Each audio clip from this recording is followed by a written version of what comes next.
Ce programme vous est offert par Illico Cash.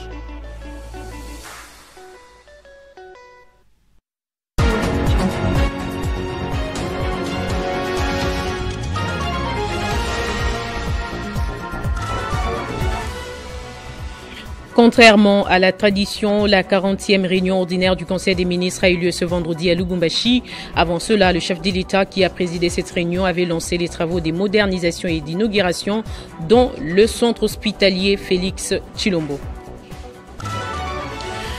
Dans ces journaux, nous parlerons de la clôture du dialogue national sur la gouvernance minière dans le contexte de conflits en République démocratique du Congo.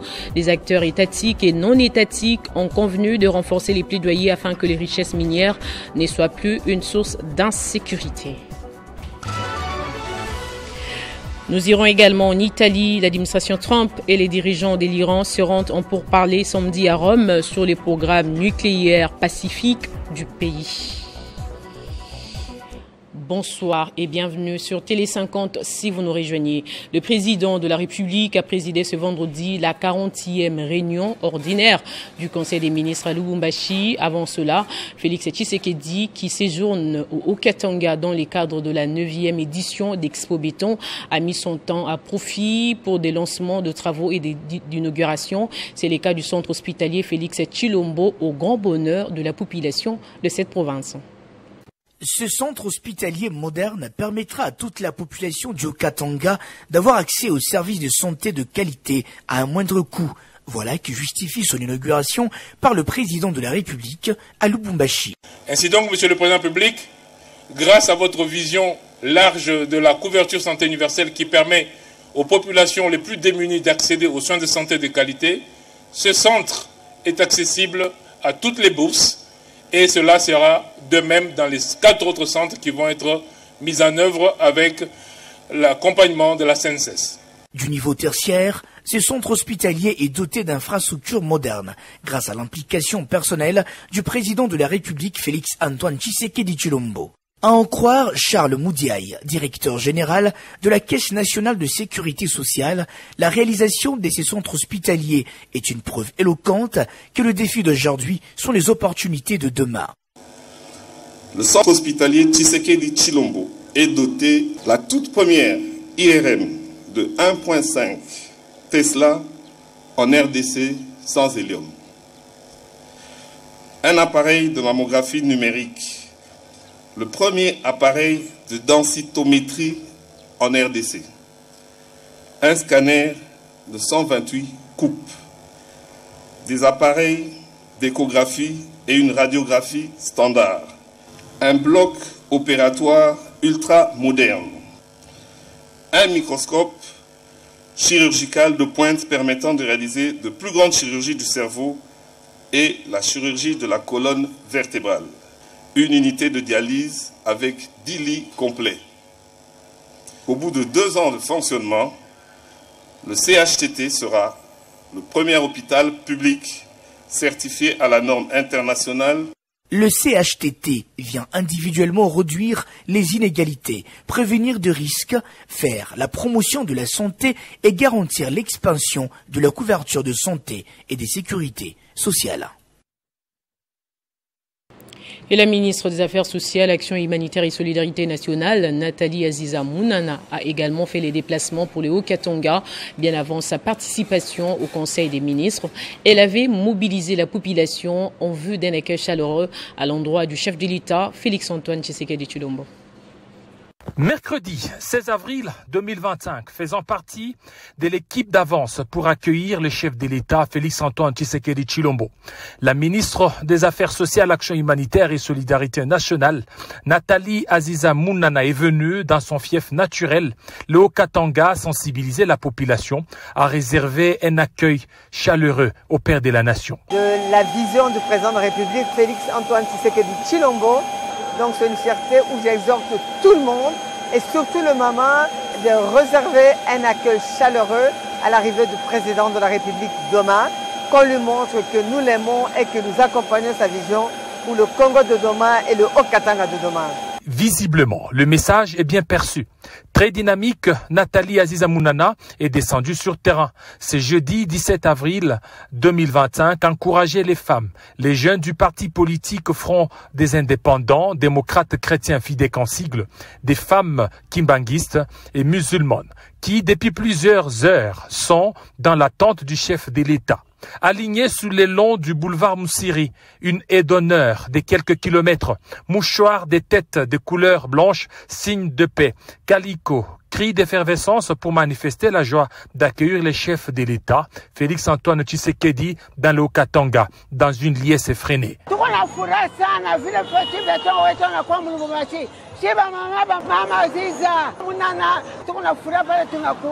Mama Aziz Munana ni yeye alipita hapa ndio ya kwa kupokelea presida wetu Tshisekedi Mukwandombolo. Mwenyewe baba wa nchi, baba wa taifa. Ni mwenyewe na sisi tulikuwa kupokelea hapa ba mama Kimbangisa Ntuka. Tunafurahi sana ndio arrivé ya presida wetu.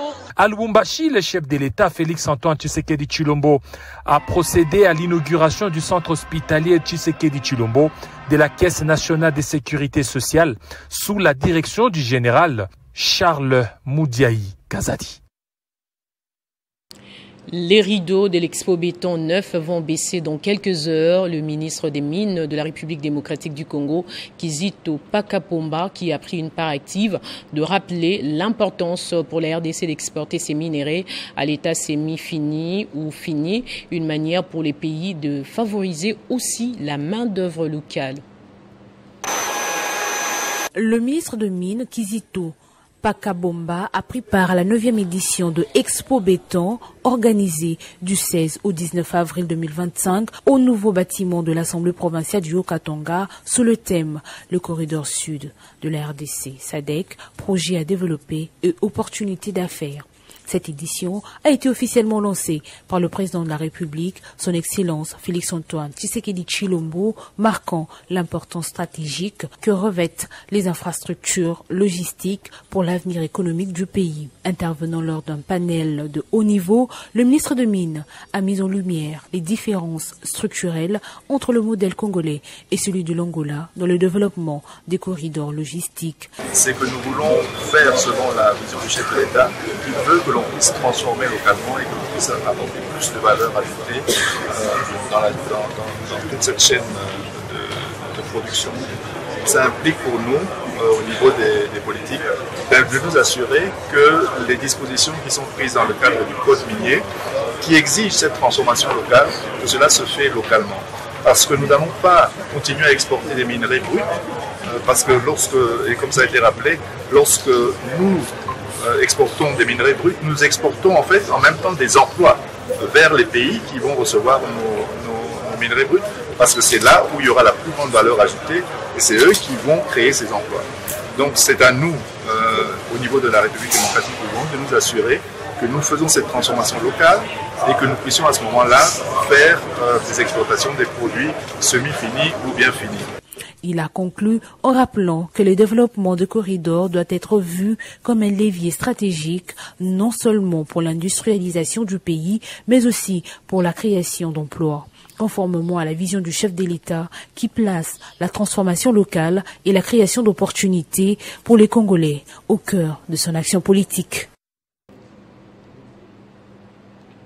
Je le disais au sommaire, le dialogue national sur la gouvernance minière dans le contexte des conflits en RDC s'est achevé le jeudi 17 avril à Kinshasa sur une note d'espoir. Après 3 jours d'échanges et de discussions, les acteurs étatiques et non étatiques ont convenu de renforcer les plaidoyers afin que les richesses minières ne soient plus une source d'insécurité, mais qu'elles contribuent à la paix et au développement de la RDC. Les résolutions de ces forums sont, je dirais, structurées à 4 étapes, à 4 niveaux, c'est-à-dire au niveau national, il y a nécessité urgente de pouvoir réformer, apporter des réformes dans notre, je dirais, loi minière, hein, de pouvoir travailler aussi pour doter notre République d'une politique nationale minière. Hein. Une autre grande résolution, c'est qu'il faut arriver à développer un plan d'exploitation minière en République démocratique du Congo. Mais également, il y a beaucoup de choses à restructurer sur le plan de la gouvernance minière. Et au niveau régional, on a estimé qu'il y a la justice économique qu'il faut restaurer et même la justice pénale. Parce qu'on s'est rendu compte qu'il y a toute une économie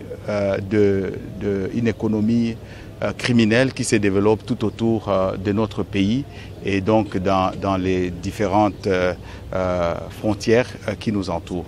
On a estimé aussi qu'il faut mener un plaidoyer et une diplomatie citoyenne pour pouvoir sanctionner sévèrement tous les pillards de notre pays qui s'aventurent, n'est-ce pas, à tuer nos concitoyens afin d'accéder à nos minerais. Il faut même aller plus loin jusqu'à obtenir des embargos, n'est-ce pas, d'exportation contre certains minerais qui quitteraient le Rwanda et d'autres pays voisins. Parlons finances dans ces journaux. Le ministre Doudou Fouamba vient d'installer le Comité national des mises en œuvre des sanctions financières ciblées, CONASAFIC. Cette structure a pour rôle de lutter contre le financement des blanchiments des capitaux et de la lutte contre le terrorisme. Pour le ministre Doudou Fouamba, l'opérationnalisation de cet organe tombe à point nommé pendant cette période où les pays font face à l'agression rwandaise et à des multinationales. La structure vient-elle en appui à la CNRF ou à son remplacement? La question reste posée. Entre-temps, je vous propose de suivre cet élément. Cet organe est placé sous la présidence du ministre des Finances. Il a pour mission de mettre en œuvre les sanctions financières ciblées liées au financement du terrorisme et à la prolifération des armes de destruction massive. Ces sanctions portent essentiellement sur les gels des avoirs. Le CONASAFIC est également chargé d'émettre des avis sur les dégels et les mesures restrictives, ainsi que de mettre à jour les outils nécessaires à la compréhension et à la mise en œuvre effective des sanctions financières ciblées. Pour les ministres des Finances, la cérémonie d'installation du CONASAFIC est l'expression du sens élevé de l'engagement du gouvernement à mener une lutte acharnée et efficace conformément à la vision éclairé du président de la République Félix Tshisekedi contre le terrorisme, son financement ainsi que contre la prolifération des armes de destruction massive. Cet engagement prend tout son sens dans le contexte sécuritaire actuel de la RDC, marqué par la profusion de groupes armés et terroristes et accentué par l'agression barbare du Rwanda qui alimente davantage les groupes rebelles actifs dans l'est du pays. Le ministre a ensuite fait savoir que le CONASAFIC aura toujours besoin de l'accompagnement de toutes les institutions, à commencer par le président de la République, le gouvernement dirigé de main de maître par la première ministre Judith Suminwa, qui a autorisé l'installation de cet organe national de coordination des mises en œuvre des sanctions financières ciblées. Le secrétaire exécutif de la cellule nationale des renseignements CNRF, en sa qualité de secrétaire permanent du CONASAFIC, a passé en revue les défis de cet organe public qui vit ses premiers jours. Il a évoqué les défis suivants. L'appropriation institutionnelle encore illégale des mécanismes des sanctions ciblées par certaines administrations et acteurs de terrain, la sensibilisation du secteur privé, notamment les institutions financières, à leurs obligations en matière des gels des avoirs, le manque de visibilité du CONASAFIC, pour ne citer que cela. La cérémonie d'installation a été marquée par la présence de la vice-ministre des Finances, Onej Ntsele, et de la vice-ministre des Affaires étrangères, Gracia Yamba Kazadi, avant de se clôturer par la visite guidée des locaux du CONASAFIC situé au centre financier de Kinshasa. Le ministère britannique des Affaires étrangères a signé un accord de partenariat en vue de financer le contrat d'assistance technique et d'appui à la société civile, ainsi que le programme d'appui à la redevabilité et à l'inclusion pour une bonne application. L'atelier a été organisé jeudi en vue de présenter les programmes Paris, Tax et de sensibiliser des organisations de la société civile œuvrant en finances publiques dans les secteurs de la santé et de l'éducation en RDC, dit 15 Confiance Kaboya nous en dit plus. Cet atelier a été organisé dans le but d'informer et de sensibiliser les organisations de la société civile congolaise qui ont des réseaux en province, particulièrement au Kasaï, sur les programmes Paris-Taxe en vue de les outiller des stratégies et interventions à mettre en œuvre pour une bonne gestion des finances publiques dans les secteurs de la santé et de l'éducation en RDC. Au cours de cet atelier qui a connu la participation de 24 organisations de la société civile congolaise, il était question de présenter les programmes Paris-Taxe, analyser les défis et contraintes des organisations de la société civile en province dans le domaine de la santé ainsi que de l'éducation, mener des discussions et recommandations pour une mise en œuvre réussie du programme. Selon l'ambassade britannique à Kinshasa, les sociétés civiles jouent un rôle majeur sur la transparence, la redevabilité et l'inclusion des finances publiques. Nous voyons le rôle de la société civile comme le lead de cette initiative. Et alors,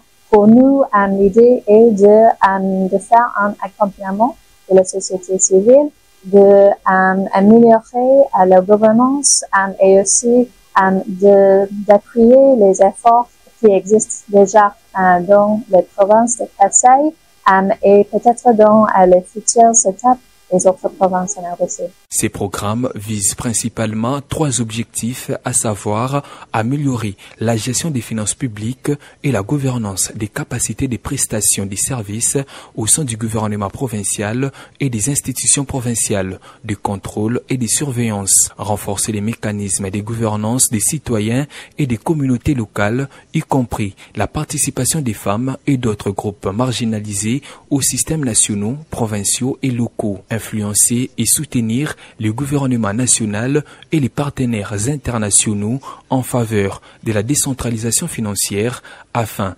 d'améliorer l'efficacité et la transparence de la prestation des services à RDC. La société Power Lualaba au cœur d'un scandale. L'attribution du marché des constructions de la centrale hydroélectrique Nzilo 2 à Lualaba Power SA est au cœur d'un scandale. En cause les accusations d'abus de pouvoir et d'excès de compétences, notamment la procédure des passations des marchés aurait été entachée de plusieurs irrégularités, si bien que les 18 mois réglementaires des débuts des travaux sont expirés sans que rien ne soit fait sur les terrains. Nzilo est situé à 30 km de Kolwezi et à 330 de Lubumbashi. Les communautés locales attendent beaucoup de ce projet. Gaëtan Kouba-Brondi a enquêté sur le projet. Le projet de construction d'une nouvelle centrale hydroélectrique à Nzilo remonte à 2020. Nzilo est un site situé à 30 km de Kolwezi et 330 km de Lubumbashi. Ce qui devait servir à électrifier les ménages, les industries et les services publics a vite tourné au vinaigre suite au non-respect des textes. En effet, le scandale peut être résumé en 3 grands épisodes. D'abord, le lancement de l'appel à manifestation par les ministres des Ressources hydrauliques en empiétant sur les attributions reconnues à l'autorité de régulation du secteur de l'électricité, l'ARE. Ensuite, la modification des notes du prestataire Lualaba Power SA après le lancement d'appel à manifestation, une réévaluation des critères de sélection au détriment du consortium Enerlog pourtant mieux noté. Et enfin, la signature du contrat de concession sans étude de faisabilité ni évaluation environnementale. Mais malgré l'attribution du marché, rien n'est fait sur le terrain plus de 18 mois après. Un défaut de commencement qui devrait normalement entraîner la caducité automatique de la concession selon l'article 50 du décret numéro 18/052. La société Lualaba Power SA est aussi accusée d'avoir cédé 44% de ses parts à CMOC Power Ltd sans avoir mené les travaux à terme et sans l'accord préalable de l'ARE. La société Lualaba Power SA n'aurait pas non plus l'assentiment des communautés autochtones qui lui reprochent la non prise en charge des dynamiques locales de développement. Une affaire qui relance le débat sur la gestion de projets miniers au détriment de la population, contrairement à la volonté du chef de l'État qui a fait de la bonne gouvernance minière son cheval de bataille. Atelier de restitution du plan d'action de réinstallation du projet de construction de la voie d'accès au pont route-rail entre Kinshasa et Brazzaville dans la commune de Maluku. Finalité, présenter les résultats de la réévaluation de ce plan entre les parties prenantes. Reportage de Bedrin Kenge. Le projet d'aménagement de la voie d'accès au pont route-rail entre Kinshasa et Brazzaville consiste en la réalisation de la première phase vers leur construction prochaine du pont route-rail entre Brazzaville et Kinshasa dans la commune de Maluku. Après l'achèvement des études de faisabilité en 2016, le volet relatif à la voie d'accès est arrivé dans sa phase charnière, conduisant à sa mise en œuvre. C'est ainsi que l'actualisation des études en lien avec les opérations d'expropriation, plan d'action des réinstallations mené en 2019 est rendu nécessaire. La restitution des résultats de cette étude a été organisée par les services du maître d'ouvrage, la cellule d'infrastructure à l'intention des propriétaires des concessions et parcelles concernés en 2 étapes. Premièrement, avec ceux qui vivent dans le milieu environnant du projet et enfin avec ceux qui sont domiciliés au centre-ville de Kinshasa. Frédéric Mawela, chef de projet, a exprimé sa satisfaction concernant la restitution des résultats. De résultats, globalement, oui, nous sommes satisfaits, mais il reste à regarder dans le fond pour pouvoir donner des contributions, amender sur la base des différentes suggestions qui sont données par les parties prenantes avant de valider de manière globale le rapport et de les discuter avec le bailleur. Marcelin Lukombo, expert socio-environnementaliste recruté par la cellule infrastructure, révèle l'objectif de cette étude. Or, l'objectif principal est de réinstaller ces personnes tout en minimisant le nombre de personnes à réinstaller. Financé par la Banque africaine de développement, le projet de construction de la voie d'accès au pont route-rail et la construction future du pont entre la République démocratique du Congo et la République du Congo vise à accélérer les échanges commerciaux entre les 2 pays en améliorant et sécurisant les connexions entre les 2 capitales les plus proches du monde, Kinshasa et Brazzaville, ainsi qu'entre le port fluviaux de Matadi et Boma à moyen terme, maritime de Banana à long terme en République démocratique du Congo et de Pointe-Noire en République du Congo. Susciter une réflexion collective et médiatique sur les discours sexistes ancrés dans la société congolaise et sur la manière dont la désinformation contribue à perpétuer l'inégalité et la chosification des femmes. C'est l'objectif de la journée d'information organisée à Kinshasa pour une lutte efficace du respect des droits des femmes. Les détails dans ces reportages signés Grâce à Lambo. Journalistes, membres de la société civile, activistes de droits de l'homme, pasteurs, étudiants, scientifiques et politiques, tous sont répondus à l'invitation de cette journée d'information dénommée « Casser les chaînes du sexisme envers les femmes, déconstruire les stéréotypes et la désinformation ». Après le mot de bienvenue de la coordonnatrice du réseau des journalistes pour la promotion des droits des femmes, Madame Magui Mboukou, plusieurs panélistes se sont succédés à la tribune avec de différents thèmes, notamment le président du CESAC, Christian Bossembe, qui a parlé du rôle des médias et des régulateurs dans la lutte contre les discours sexistes et la désinformation. De son côté, Maître Joséphine Mbela, chargée des plaidoyers à Akage, est revenue sur les violences verbales et symboliques. Quid des dispositifs de l'ordonnance loi sur les numériques? C'est le thème de l'intervention de Maître Pacifique Nkundi, chargé de la participation politique d'ONU Femmes, RDC. Déconstruire pour reconstruire, sensibilisation et mobilisation communautaire, c'est le thème de la dernière panéliste, Madame Annie Maudit, directrice exécutive de Afia Mama. Des interventions très enrichissantes, suivies d'une séance de questions-réponses. Nous avons initié cette activité pour sensibiliser les hommes et les femmes au respect des femmes. Nous vivons chaque jour les stéréotypes sur les réseaux sociaux, sur les rues, dans nos familles, dans notre milieu de travail, où la femme est chosifiée. Nous sommes des humains et nous devons être respectés de la même manière que les hommes. Donc, après cette première édition, le RJPF prévoit d'organiser plusieurs autres journées d'information à Kinshasa et en province. Lors d'une émission spéciale face aux différents journalistes des différents médias, Yves Mpunga, ancien candidat à la présidentielle de 2018, a évoqué la question du sous-développement de la RDC et présenté les pistes des solutions. Cet expert en économie numérique a présenté une vision claire pour une République démocratique du Congo forte et prospère. Depuis 1960, notre pays a eu son indépendance, a voulu être dirigé, notre peuple bien sûr, diriger le pays selon les normes bantoues, normes africaines et tout ce que nous avons. Il y a eu des lacunes. Des lacunes parce qu'il y a une classe politique qui a géré le Congo jusqu'à maintenant. Une classe politique qui va et qui revient, qui renaît. Alors, qu'est-ce qui se passe? Regardez le Congo d'un angle politique.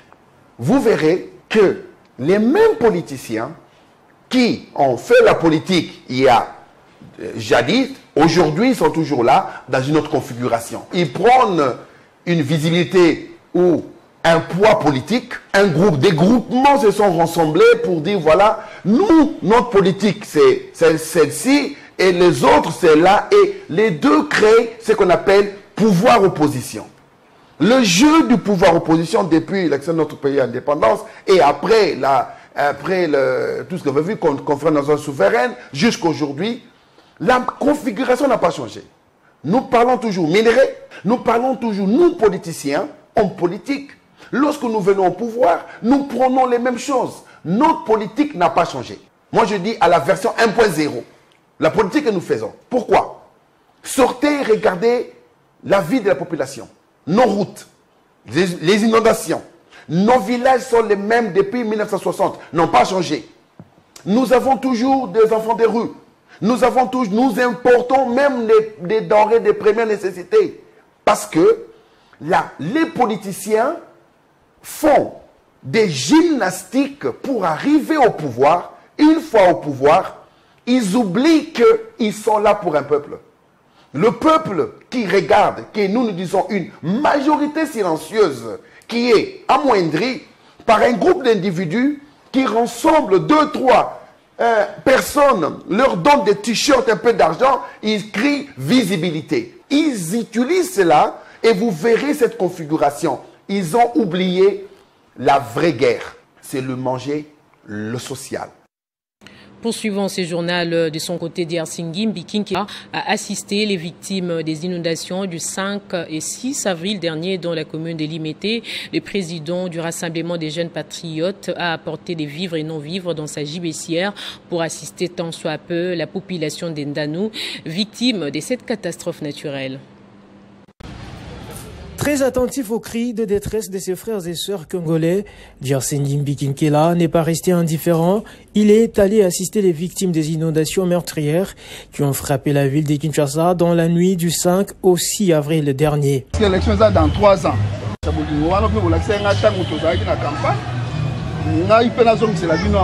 À travers moi, petit geste.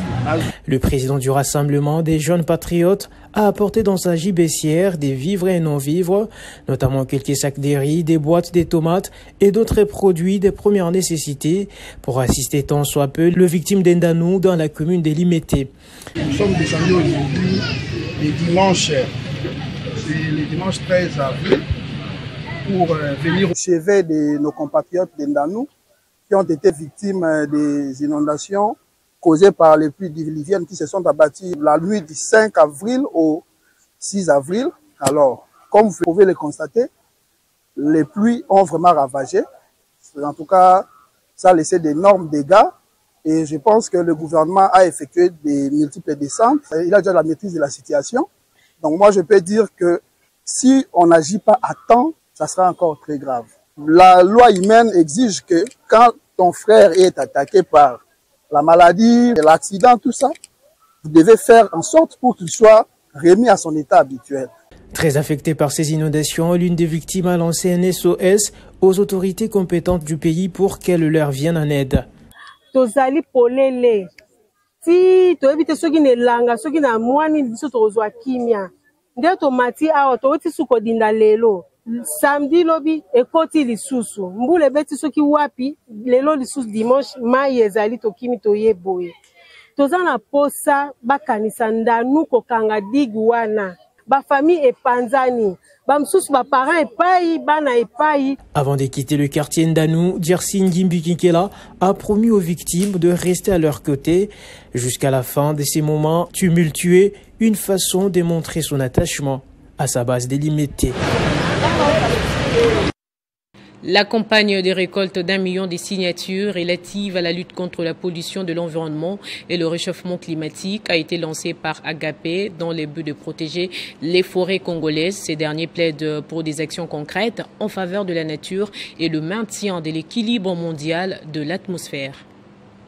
Cette pétition sera soumise au chef de l'État Félix-Antoine Tshisekedi Tshilombo pour obtenir la révision de la Constitution, enfin d'insérer des lois fortes, rigoureuses et conservatrices pouvant protéger les forêts qui se voient à ces jours détruites par des bombes, les armes lourdes et autres agents polluant la nature à l'est de la RDC, conformément aux instructions reçues du président national du parti Agapé, Pacho Panda. Ce dernier est fortement lié à la lutte contre le réchauffement climatique et manifeste son soutien indéfectible au chef de l'État Félix-Antoine Tshisekedi Tshilombo. Le président national du parti, l'honorable Pacho Panda, nous a instruit afin d'obtenir la révision de notre constitution pour nous permettre à protéger rationnellement notre forêt.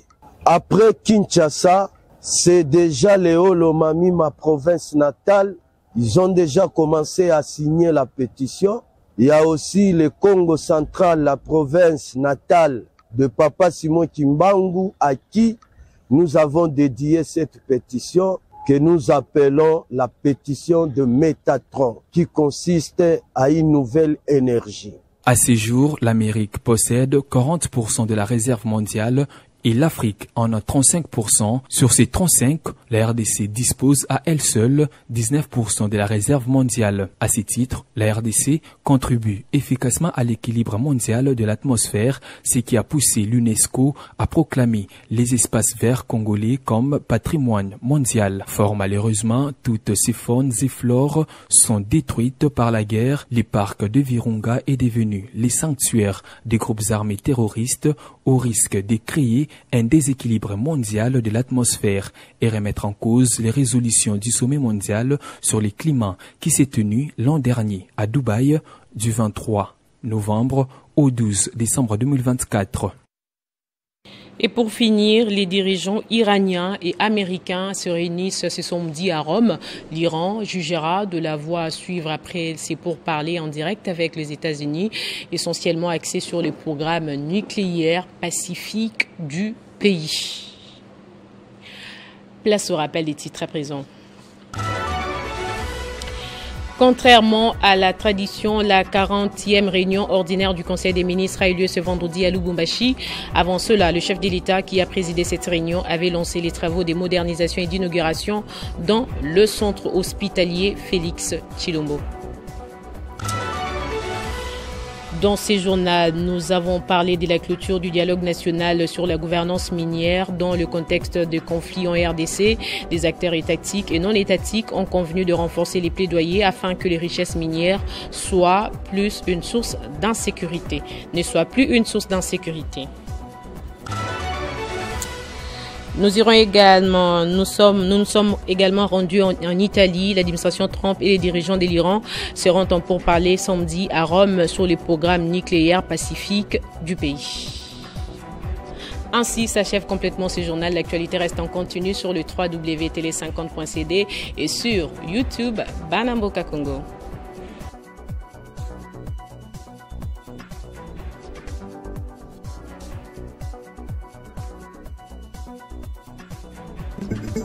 Retrouvez toute l'actualité en continu sur www.tele50.cd.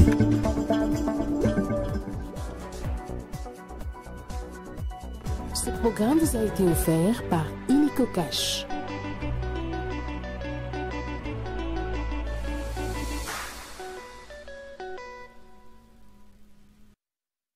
La Direction générale des impôts rappelle à tous les contribuables assujettis à l'impôt sur les bénéfices et profits IBP, aux sociétés étrangères redevables de l'impôt mobilier IM et aux sociétés minières redevables de l'impôt spécial sur les profits excédentaires que conformément à la législation fiscale en vigueur, l'échéance des dépôts des déclarations afférentes à l'exercice fiscal 2025, revenu 2024 et des paiements du solde de l'IBP à charge des grandes et moyennes entreprises, de l'impôt mobilier dû par les sociétés étrangères et de l'impôt spécial sur les profits excédentaires à charge des sociétés minières ainsi que celle des dépôts du bordereau et des paiements de la deuxième cote de 40% de l'IBP à charge des petites entreprises et de la déclaration et paiement de l'impôt forfaitaire à charge des micro-entreprises intervient le mercredi 30 avril 2025. Passé ces délais, il sera procédé à l'application des pénalités fiscales conformément à la loi. Il est précisé que cette échéance concerne également les entreprises bénéficiaires des exonérations fiscales, les entreprises ayant débuté leur activité au cours de l'année 2024, les entreprises en cessation d'activité et celles ayant subi une perte ou n'ayant réalisé aucun revenu imposable. Par ailleurs, la déclaration ou les bordereaux doit être accompagnée selon les cas de l'attestation des paiements ou du bordereau des versements. En ce qui concerne particulièrement les entreprises relevant du régime des droits communs, cette déclaration doit être accompagnée des annexes prévues dans l'acte uniforme relatif aux droits comptables et à l'information financière du 26 janvier 2017, du relevé récapitulatif des ventes effectuées au cours de l'année 2024 ainsi que de toutes les autres pièces justificatives jugées nécessaires. Ces annexes si haut évoquées doivent être déposées en support papier par les contribuables concernés auprès de leurs services gestionnaires respectifs. Il est rappelé que les états financiers annuels des synthèses à joindre à la déclaration de l'impôt sur les bénéfices et profits de l'exercice 2025, revenu 2024, doivent être certifiés par les experts comptables inscrits au tableau de l'Ordre national des experts comptables de la République démocratique du Congo et c'est conformément à la loi, à l'exception de ces contribuables gérés par la direction des grandes entreprises DGE et par les centres des impôts CDI pour lesquels la telle déclaration est déjà effective. Les autres contribuables assujettis à ces impôts sont invités à télécharger leur formulaire des déclarations fiscales sécurisées sur les sites web de la DGI à l'adresse www.dgi.gouv.cd et à privilégier la transmission par mail de leurs déclarations et des preuves des paiements des dits impôts en format PDF aux adresses électroniques. S'agissant des contribuables relevant des centres d'impôts synthétiques, ils doivent retirer selon les cas leur bordereau de versement de la deuxième quotité, leur déclaration auto-liquidative auprès de leurs services gestionnaires respectifs. Fait à Kinshasa, le 9 avril 2025, Barnabé Mouakadi, Mwamba.